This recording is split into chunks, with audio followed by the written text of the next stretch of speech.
అందరూ ఉన్నోళ్ళకి సలహా ఇస్తున్నా, ఈ రాజకీయాలు చేయడానికి రాదు, రాజకీయాలు నాతో కూడా చేయలేడు.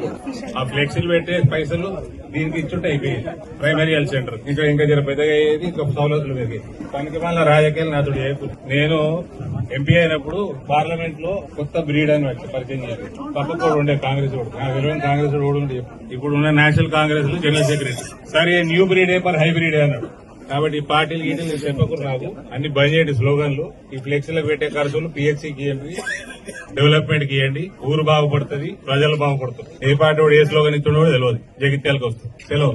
ప్రజలందరికీ, గ్రామస్తులందరికీ నూతన పిహెచ్సి భవనము 23 లక్షలు అయిందంటే 20 లక్షలు కేంద్రంకి వెళ్ళి వచ్చింది. 3 లక్షలు ఎమ్మెల్యే గారు ఎవరో ఇచ్చారు, లేకపోతే రాష్ట్ర ప్రభుత్వం ఇచ్చింది. అందరికీ అభినందనలు తెలియజేస్తూ ఆల్రెడీ ఇక్కడ రావడమే నేను 2 గంటలు లేట్ వచ్చిన. మోతాడు దగ్గర రాస్తారోకో చేస్తారు రైతులందరూ. అదే పలికిమాలను యాప్ పెట్టిందట. యూరియా కొన్నారా మొత్తం జిల్లా అంతా తిరిగి వచ్చింది. ఇప్పుడు మళ్ళీ ఇక్కడికి వచ్చినాక మీలో ఫ్లెక్సీలు పెట్టే బదులు జమ చేసి గ్రామానికి వీడిసి